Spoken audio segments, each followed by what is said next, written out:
Champions, ChessMood family, today we have a special guest.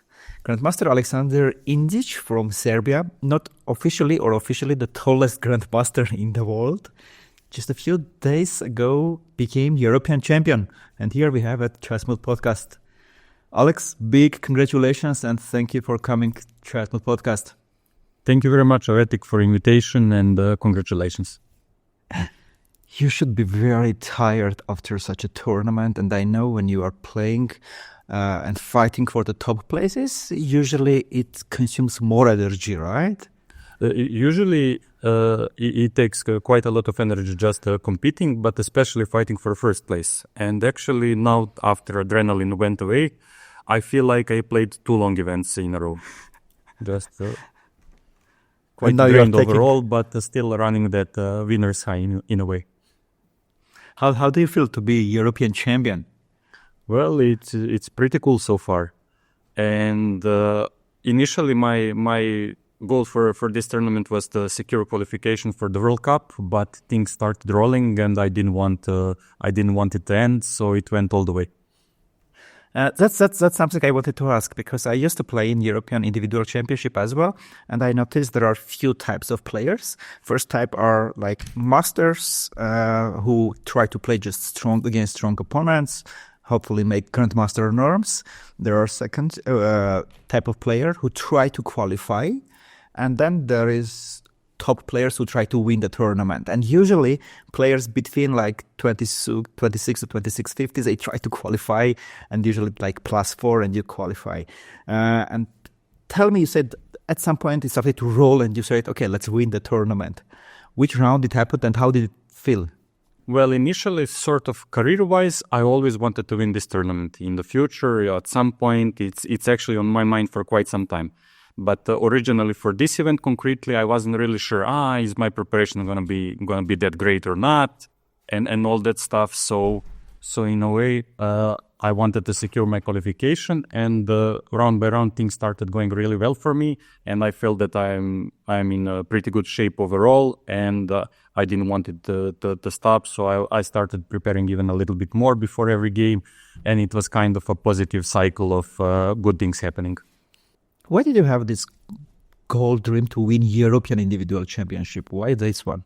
Well, in my opinion, it's actually pretty kind of gladiatorial event in a way, because it combines lots of strong players, young underrated players, old legends, current strong players, and the way I see it, winning that is not an easy task, and I think even top 10 guys couldn't be clear that they're gonna end up in top 3 or win this event overall, because one game can go wrong, and there are like lots of strong people in general, and to me it feels winning a strong open events in today's time is actually quite a feat.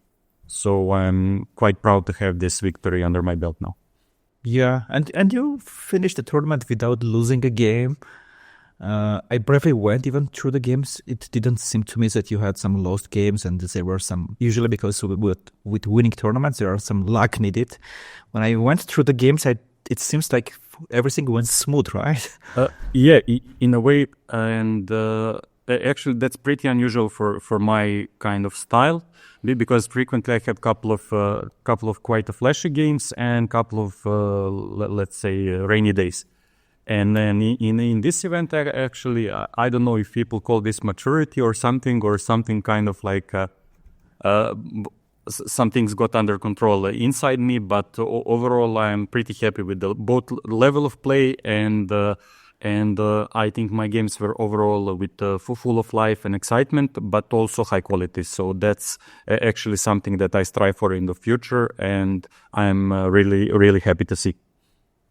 Nice. You know, when we met in Budapest, I told my wife and introduced you that way, not the tallest Grandmaster, but I told this is one of the creative Grandmasters in the world.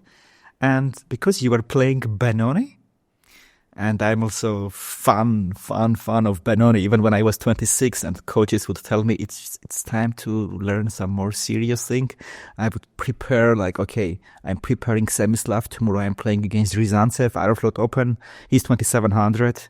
okay, I will not play Benoni, I will play Samislav. I prepared the night, I prepared in the morning, I went to the game.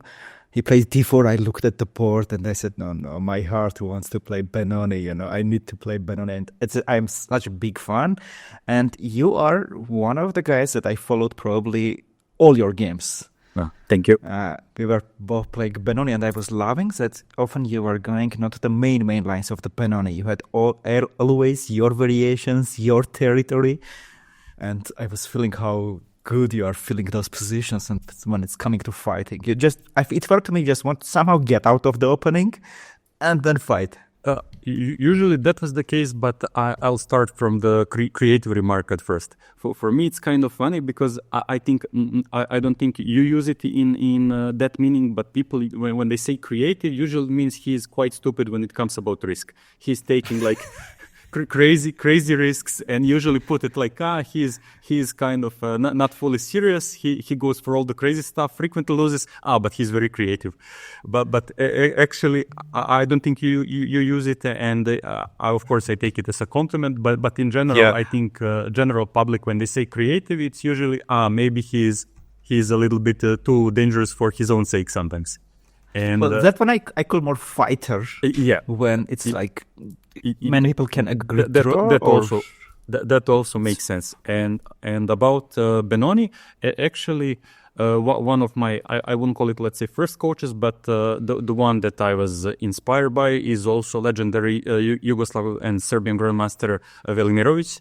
And he was a lifelong Benoni player, even though he usually played it from a delayed move order. And my father also, I come from a chess family. My father is international master. He also played delayed Benoni. So I kind of started from a young age, and I was really inspired by all the cool games from the guys who used it. I don't know, Fischer in the match, Kasparov versus Korchnoi and Lucerne Olympiad 82, Velimirovic victories, Stahl's victories, and I really wanted to sort of give my mark in that opening. And I'll be humble enough to say that I think I'm one of the best guys who played in the world, who played the best. Yeah, totally agree. I was following all the Benoni players, and you were like top. And I knew, like, you really knew many of your games by heart. By the way, about the delayed Benoni, Ivanišević also was playing Benoni and even had a book, right? Is he also influenced by Velimirovic? Well, I'm not sure about that. I mean, in general, I think he was inspired because they even played a couple of times, and he liked him quite a lot and appreciated his style. And there was a funny story. Sorry for jumping around, but there was a funny story that he mentioned. We love stories. That he mentioned about Velimirovic. Velimirovic at the time was working with Grandmaster Aleksandar Kovačević and Grandmaster Slaviša Brenja from Serbia. And Ivanišević started making waves in Serbian chess circles. And at the time, Velimirovic was around 55. And Ivan was around 20. I think it was 1997, like a first national championship that Ivan started really rolling. And Velimirovic was preparing for Ivanišević, and he asked his students, like, who is this baby Ivanišević? Like, who is this new kid? And Ivan mentions that story frequently, and I quite like it because it's a new wave and a new style. And actually, Ivan is really a Serbian legend and one of the guys that I really enjoyed as I was growing to play with, learn it, and especially get inspired from his games. So yeah, back on the topic of delayed Benoni, he also published a book in delayed Benoni that I enjoyed, also in the modern Benoni with the pure move order. And yeah, of course, I read the books, I enjoyed them, and he also mentions a couple of my games that I kind of liked. So overall, it's nice to see, and I enjoyed it quite a lot. Yeah.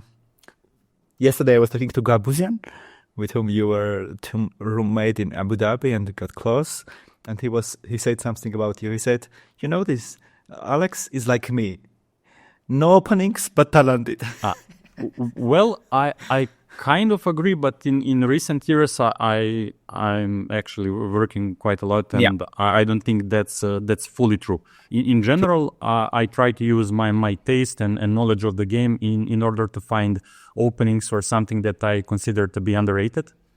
And in general, I don't just like to blindly follow what people do, but also I try to come up with something that is both correct, a little bit underrated, and especially that has some life inside that, because the way I approach my games, and especially black games, is not only to neutralize white and try to shut down the games, but in general, what I think people should aspire to, chess players, is to get a game.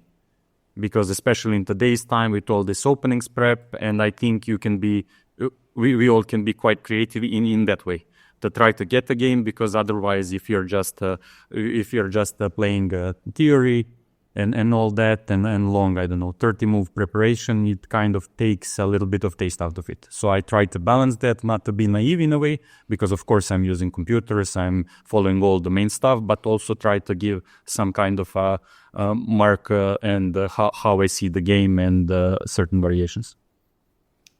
I'm 107% with you in both things. One is that if you want to win tournaments, Akopian gave me this advice, Vladimir Akopian.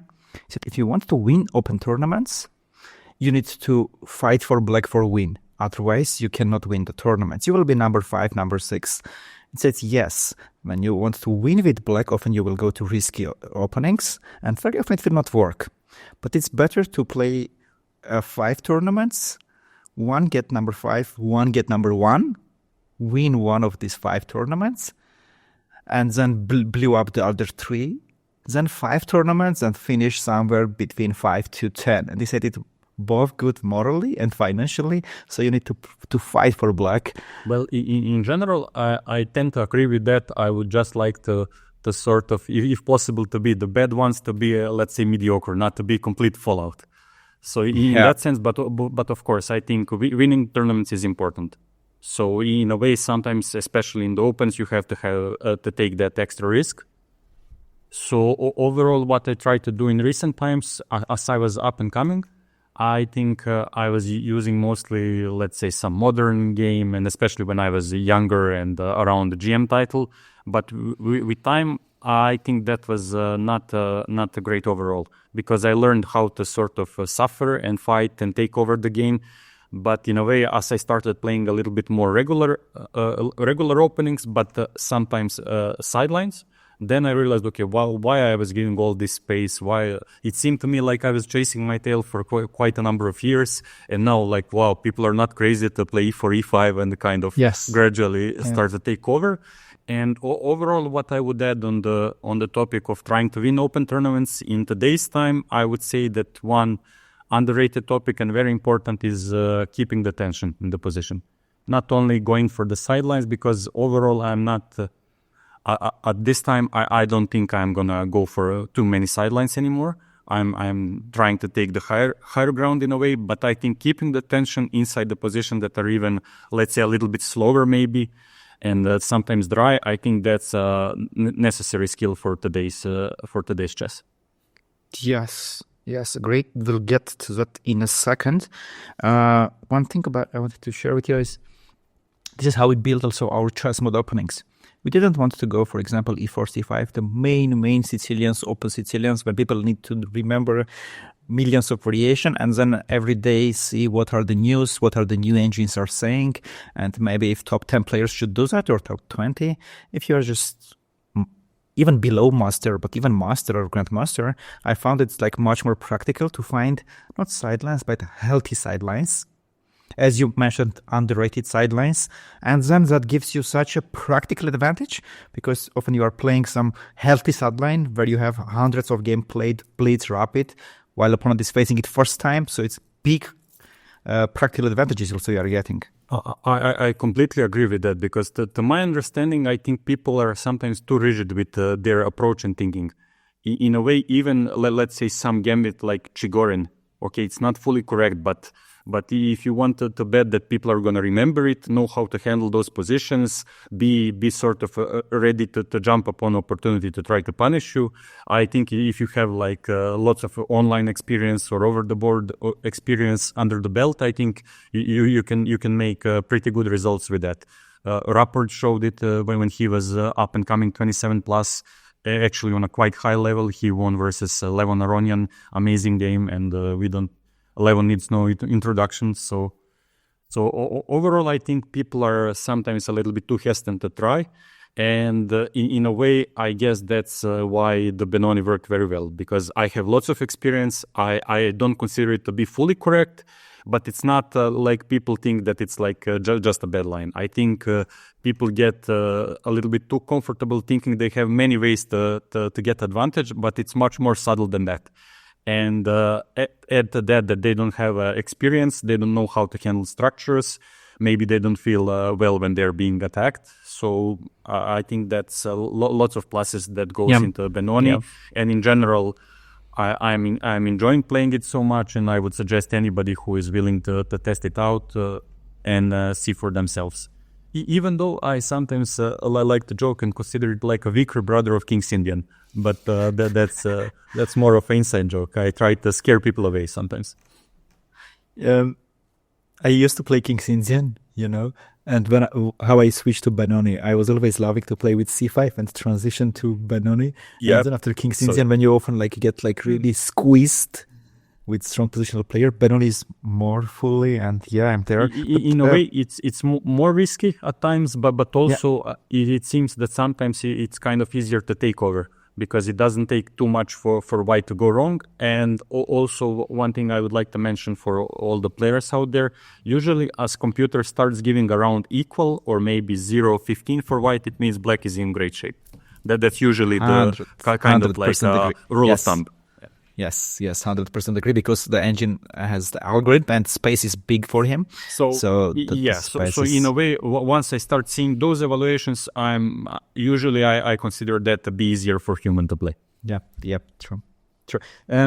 Not to bore our listeners who don't play Benoni, and it is my and your big passion. Yeah, that would take quite a while, so we should. Yeah, I wanted to come back to something very, very important. You said you were speaking about keeping tension and about fighting. And recently I was in a podcast with Perpetual Chess with Ben Johnson, and he was asking me about why chess adult improvers are often having issues of improving. And one of the things I mentioned is that people often think that it's just learning chess more, you play better. But it's not always true, because you don't have this fighter inside you. Yeah. It's very difficult. So often the fighters with less chess knowledge will have big dominance over players who have more knowledge, but they are not fighters. They are kind of hesitant in a way, yeah? Yeah, share your thoughts about this importance of fighting spirit.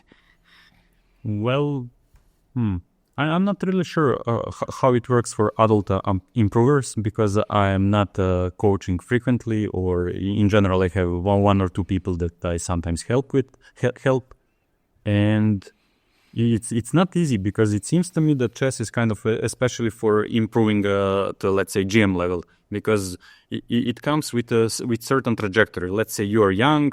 People fear, they feel like they have something to lose versus you when you're younger, like they're afraid people are gonna troll them, or they're gonna feel bad about themselves, like I lost to the kid. They're afraid of the prep, they're afraid, there are sort of many factors that go into that it's easier to improve when you're younger. Also add to that, being hesitant when you're older, you're kind of probably less eager to experiment and go for it. And on the fighting side, I guess it's important to try to realize that it's not end of the world. I mean, I'm saying that, and even though I felt sometimes when I lose the game, it's end of the world, of course.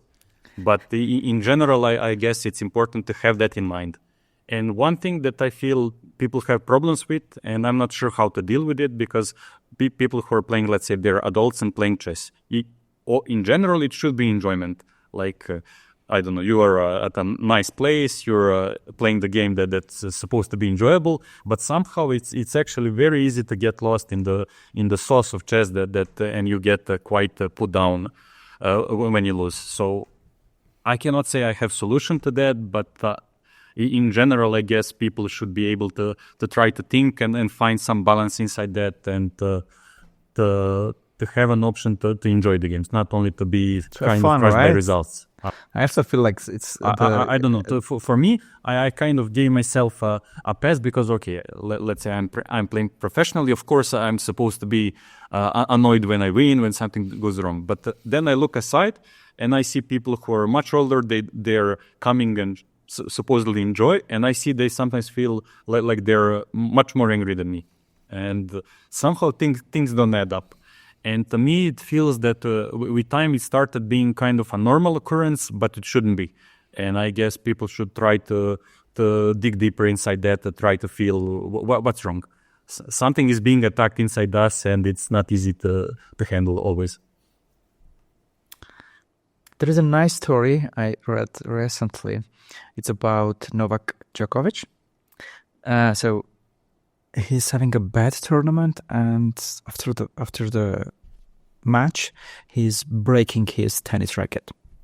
And he goes and says to his coach, "I'm not playing tennis anymore." It happened many years ago.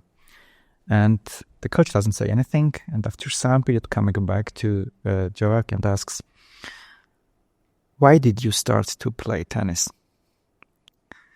And Novak says, "I love the game." And the coach says, "Yeah, tell me about more. Why you loved?" And Novak shares that, Novak, I'm saying Novak shares that he would, in his childhood, he would sleep with the tennis racket in his hands.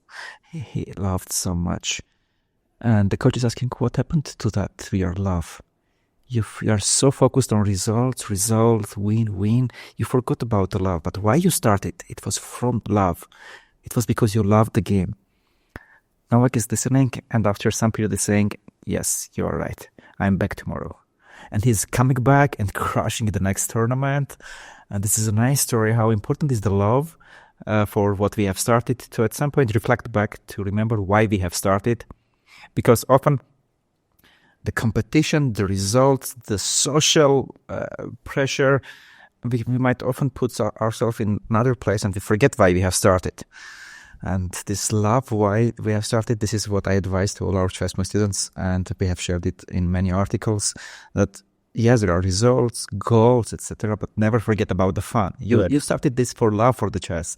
You love the game, you wanted to have fun. Don't forget about that. Well, I would just put that it kind of depends if this is a professional career or something. If it's professional career, you kind of need an extra. You have to have in a way darker side as well to it, because it's not always flowery. But in theory, I agree that people should enjoy, and for me, it's not always easy, especially because I'm tied to the quality of play, and also I approach it frequently also as aesthetic, not exercise but endeavor. And I for example, feel pretty angry when I feel that the game was completely dry, nothing happened. Like, why am I spending my life doing this? And that kind of makes me in a way quite hot. That's very interesting. So, but I guess I come from a different side, and I'm not suggesting for people to take this. This is somebody who sort of entered quite deep, same as you. We entered too deep in a way to only go forward with only one set of emotions, let's say. True. Do you think that when you are loving something, it's initially hobby, the more you are getting professional there, the skills are growing, but the love is a little bit going down? Well, I guess for sure, but I also guess it's kind of your eyes are starting to open. You start to see the whole picture, because, for example, when you say, I think love is a kind of a huge word, because when you say you love things, that usually, in my opinion, should mean that there is nothing that could happen for you to stop. Like you really love it. But in chess, I mean, if I start losing, if I play like a complete amateur, I'm gonna hate. Oh, of course I'm not gonna love it. Love is so far from my mind at the time that it's. Have you ever withdrew from the tournament? Only when I was really sick. I went to the hospital once and had to. Otherwise, no.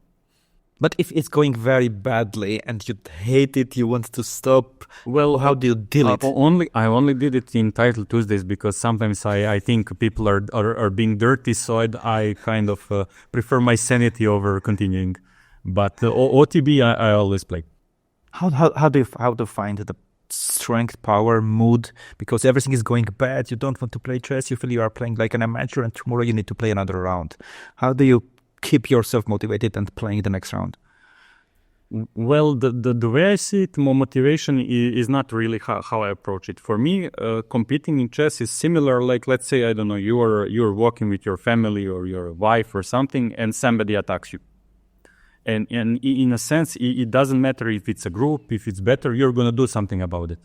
And kind of I approach chess from similar. You're in competition, maybe you lost 3 in a row, but again, you have to, it doesn't matter if you're going to lose or not. It doesn't matter if you don't feel like, if your, I don't know, stomach hurts, if you feel like your confidence is non-existent. It's more of a, you have to do it.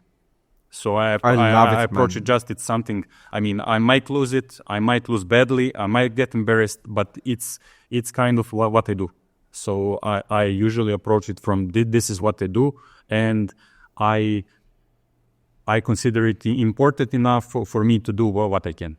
And usually, let's say, I don't have to motivate myself in that way. That's like, I don't consider myself, let's say, like a coward when it comes to chess overall. So I'm gonna go out, and I don't care what's gonna happen anymore. I mean, I'm gonna try, but in that sense, if it makes sense, I don't know how. It's not just make sense. I'm just uploading, bro, and I'm going to ask my teammate to cut this moment and put separately these 2 minutes. Your answer that it's not just about motivating, it's just imagine you are working with your family and somebody attacks. That's just so powerful. In a way, I didn't completely mean like I'm imagining that, but more like level of importance. This is what I do. Okay. This is kind of important, and I guess it's similar way, because you're not gonna think it's something is that important that you're gonna do something about it. Doesn't mean that you're gonna win or you don't know what's gonna happen, but it's kind of in a way for me like a no-brainer. This is what I have to. Maybe it's about self-image or something like that, but it's that type of feeling. Wow, fantastic answer, man. Fantastic. Tell me about, did you feel pressure during the tournament when you were close to win the tournament, like the last round? Like you are leading, yeah? So you are understanding, you were dreaming about becoming at one day for sure, and you're close. Especially since I started being a leader of the tournament at the half. So there were like 5 long days of me preparing, thinking, and everything. And whether you want it or not, you start thinking, wow, this is going really well. Like, is there a chance to win this? How can I sort of continue playing this well, etc. But overall, I guess it comes with time. You also get... I forgot who mentioned, but he said something. I think it was some UFC fighter. It was something along the lines, of course, there are butterflies, but I try to get them flying single formation. Like, so sort of, I try to channel them, of course, especially, let's say, before the last round, because chess is quite brutal. And for me, usually the best parallel with chess is with martial arts, because the cost of single mistake is that high. Let's say in tennis, in basketball, you can score. He can outscore you for two potters, and then you pick your form, and you start you're just scoring lots of points, and you're back and you win. And in chess and let's say martial arts, its cost of a single mistake is that high. So you have to be so alert all the time, and I think the pressure is of different kind in a way. And as I mentioned, especially before the last round, I try to prepare lots of things because he plays many different openings. But I also understood that, okay, there is actually a decent possibility that I played for 10 days great chess, and on the 11th I didn't perform well, and that I'm not sure that I'm gonna be even in the top 3 anymore. So that's actually what you have to face. And it's not always pleasant, but you kind of have to go out and see what happens. And I guess in a way that makes it sweeter when you win, when you succeed, because you knew that it was important. You knew that it was, let's say, a big moment in a way, and that you performed well on the big stage, and you kind of take that experience with you for all the future and kind of like, but I already did this, let's say. And especially I won 5 Serbian national championships, and I'm not gonna compare it like with European, the same level, but in general, it's about winning the events. And I think that previous experience helps, and you kind of know that, okay, this is normal, and usually all these things happen before the game. Once you're at the board, it started. Things are rolling beyond our control. So there is no more, and you kind of enter the thinking part, and things start rolling, and you feel, at least I feel, much more calm as the game starts, especially after the opening phase. What do you say, especially after the opening? Well, because for me, okay, I wouldn't call it like a complete fear, but I am quite hesitant that I don't fully believe that I remembered my preparation well. That's actually so. In the first stage, I am trying to enter a little bit more slowly in order to sort of lay the foundations for the game. And usually, because it happened a couple of times that I thought, okay, I was preparing this, I played almost instantly. Then I realized I mixed move order, and I immediately entered the worst position. Then I feel really, really bad about myself, because if I didn't know anything, I could come up with a decent move. But because I thought I have some distant memory, then I entered the bad position, and I was not even lazy. So it's actually...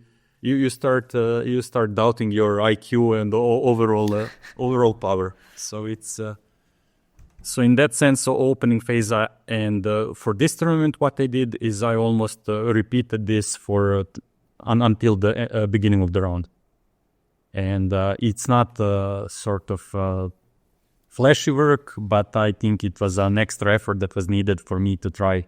And also, especially because my second was helping me and he was working quite a lot, I didn't want to sort of disappoint him in that way. I tried. Is it secret who was the second? Not anymore. Actually, he is a Grandmaster from Serbia, Miloš Perunović. He was helping me with concrete preparation for this event, and he's also a coach of Serbia. He's not a team captain, but he was there to help with the prep. And he was not playing; he was just coaching. Yeah, he was just coaching, and we started in recent times, and he is kind of like a second to me now, and so far it's going well. So in that sense, what I realized that sometimes when I was on my own, I am kind of, it seems to me that it's easier for me to disappoint myself. But when I say to something, hey, we are going to do this, then I'm going to be very fully professional. So it's easier for me to honor the contract with someone else than with myself. I don't know if you had similar experiences or not, but... Yes, absolutely. And I was reading a book. I read a lot about peak performance. I watch lots of courses. I have coaches with whom I am working. So I was reading this Brandon Burchard book. He has he had 6 pillars or something about peak performance.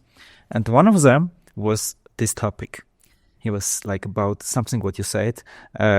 Find someone that is bigger than you, because those that don't let you to relax. Yeah. It can be when you are playing for your country. It can be when you are playing for your family. You yourself, it's easier to let down than when you have some people also. Exactly. And for me, what it seems to be either when I play for national team or when I sort of want to make other people happy. Because also when Serbian national team won European Championship last year. Just last year, yeah? Yeah, last year. And of course, I was satisfied, it's historic result and everything else. But also when I saw people from the Serbian chess community, how happy they were, I actually got much more happy. It's kind of like a second-hand happiness that actually works quite a lot on me. And then I was like, okay, this is actually quite cool. So in that sense, I kind of found what works for me in that regard. Which one felt happier, if you can compare the one with team becoming European champion or this one individual? I guess different feelings should be. Yeah, the different feelings on the level of importance, I would say national team.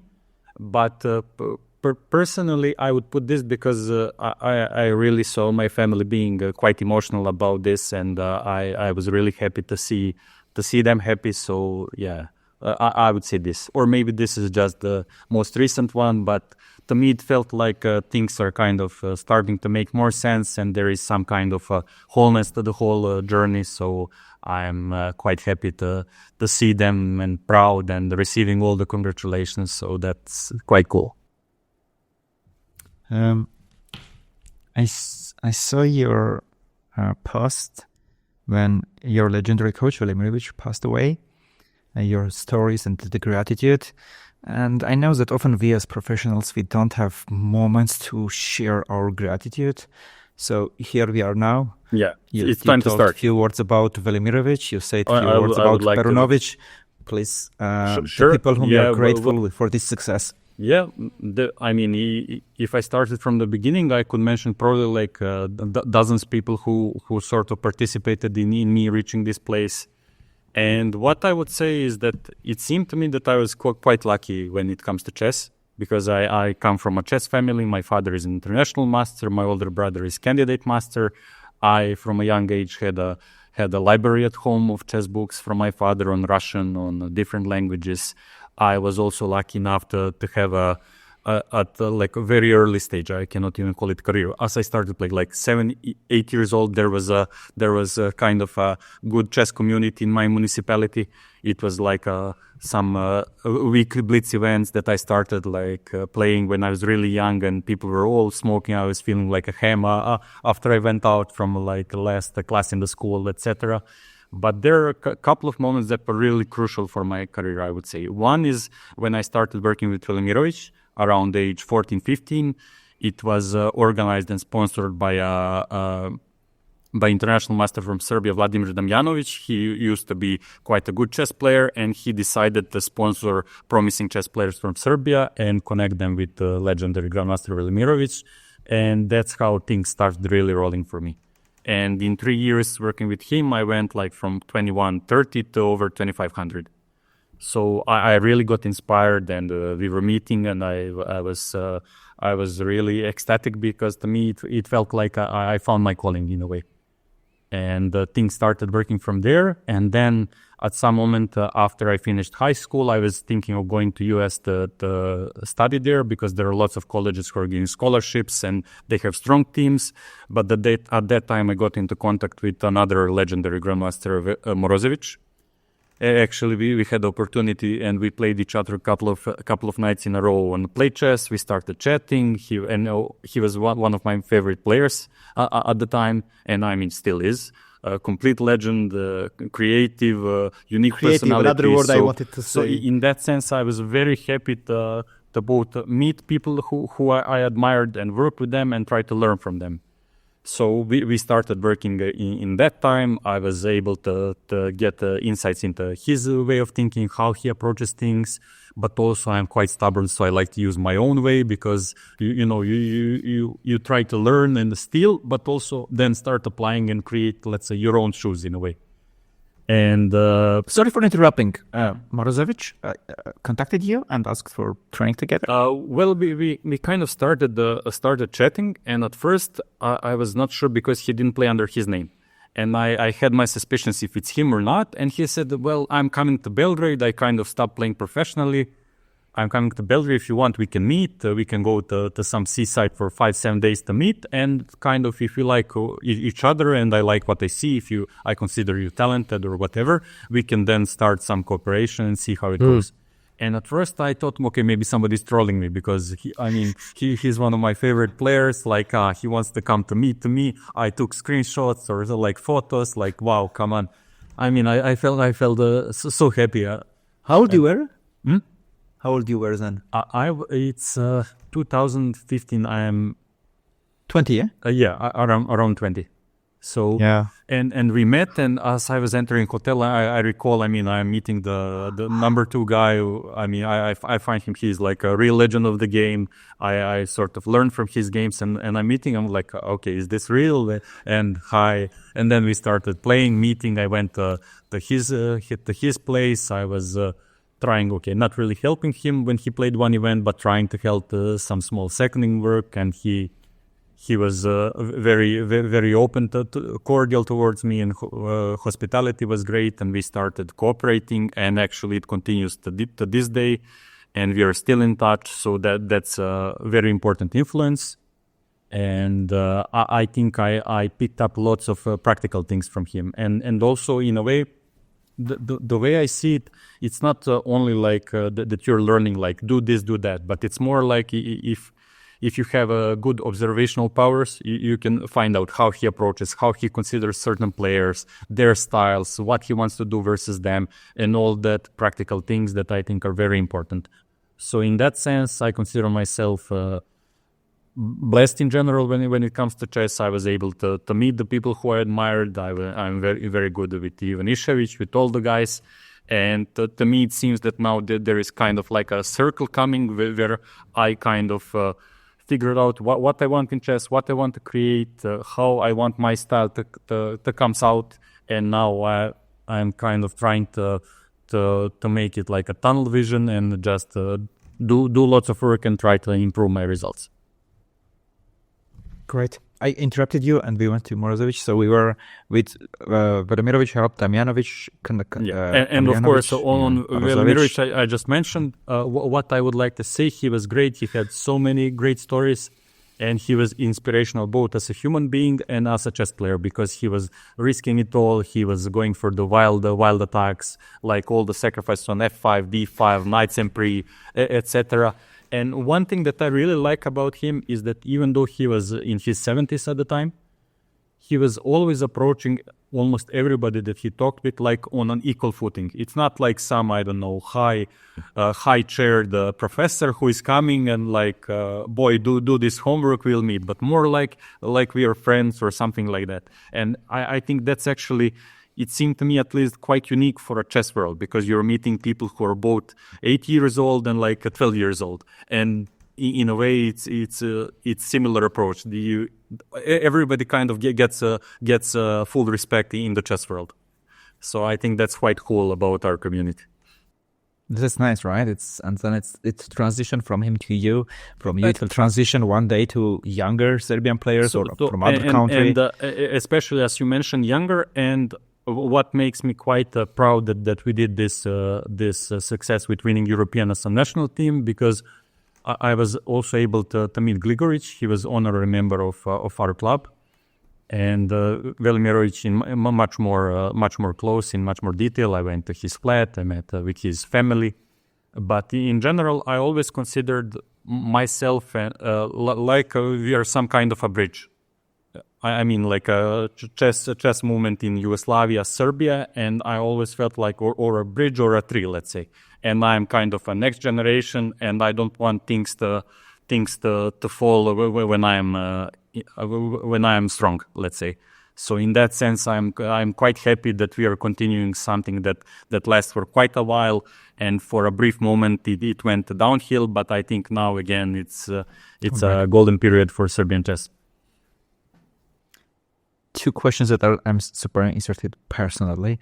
First one is how is chess in Serbia? I mean, did the federation met you in the airport, the country, municipality? How did they meet you as a champion of European champion? I'm not really sure we can get compared to Armenia, because I heard you guys are really going the whole way when it comes to arrival of chess players, winning Olympiad, etc. But I received like hundreds of congratulations and lots of nice words. And in the next couple of days, I'm going and visiting lots of TV stations, giving interviews. It's quite a hype.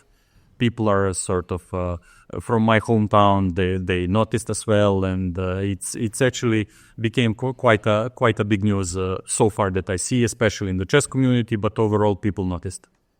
And in general, also, I would like to mention a couple of close friends, family, president of the Chess Federation came to meet me at the airport. And even though it was quite cold, which is appreciated.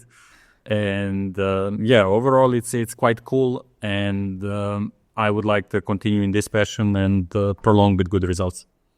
Great, man. I know how tired you are like, it's just a few days after the tournament. So I'm going to ask you the last question, which is my personal questions that I had in my mind when we met in Budapest, but I didn't ask. So I will ask now. Not the best question to finish the episode, but I cannot keep it. Why did you went to chess instead of UFCF and some martial arts and fight? Well, I remember when I saw you in Budapest, like 2 meters big, my neck was like, it's hurting already. Actually, I'll jump briefly because that reminds me of one story of me with Velimirovic.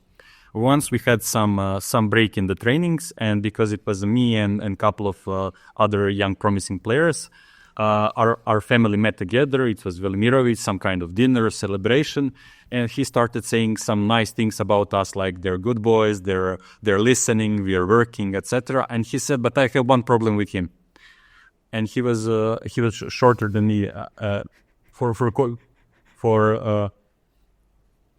I don't recall, maybe he was 1.65, 1.7 meters or something, and he said I have one problem. One problem with him. And I was like, okay, what's the thing? Like, I don't recall doing something bad. And he said, whenever I look at him, my neck gets stiff, like I'm looking at the Almighty. So he was like being funny as well with that. And about the UFC and basketball, actually, I would like to mention other thing. I was training basketball for a couple of years. I was not really that good. And at times it was a collision with basketball games and chess tournaments. And I started getting into chess more and more. So I decided to go the chess way. But my parents liked to tell one story because at that time they asked me, like, okay, but you can do this, you can do that, like white chess. And in their words, I said at the time, but in chess, I'm already a name. So ego was running quite high since young age. And about UFC, I enjoy watching it from time to time. I cannot say I like it because there is nothing to like about it. It's too brutal, but it's more fascinating to me and interesting, and I find parallels with chess. And in a way, I actually occasionally went to kickboxing classes because I was curious. I saw some photo on Instagram. Yeah. So in a way, I'm curious about that as well. I like to try, but I prefer not to fight because a couple of times that I had some light sparring, it comes with a headache afterwards. I'm like, I mean, chess is more important. So guys, please be courteous towards me, and no need to go all in. Chess is safe, right? So safe way to fight. I'm trying to earn a living with my brain. So please have that in mind. Yeah, I completely understand. I also practiced Kung Fu, practiced Muay Thai. And I remember when I was in Thailand, the first thing I told my coach... Were you a national coach there? Yeah, I was national coach of their team. And I was practicing Muay Thai because you are in Thailand. Muay Thai, traditionally you have to go. And it was like, coach, I'm not going into ring. I'm not going sparring. Yeah. I have a problem with my head. So please, just me and you. Yeah. Like, okay, I would sort it's of not really like that. I would like to learn the art without the consequences. I don't need like complete reality demonstrations. Yeah. Alex, thank you very much for becoming a European champion and just after a few days coming here. I can imagine how tired you are. There are lots of interviews, etc. happening, and you came here. Thank you very much. Thank you very much for sharing this. That moment that when tournament is going bad, but it's like you have to do it, just like somebody attacks your family. You don't need motivation and you just do. I love it. It's the moment of today's episode, and I hope our ChessMood family and champions loved it. Alex, one more time, huge congratulations. Thank you again, and best Thank you of very luck. much. All the best with your projects and podcast, and of course ChessMood, and hopefully we will be in touch. Thank you very much, my friend.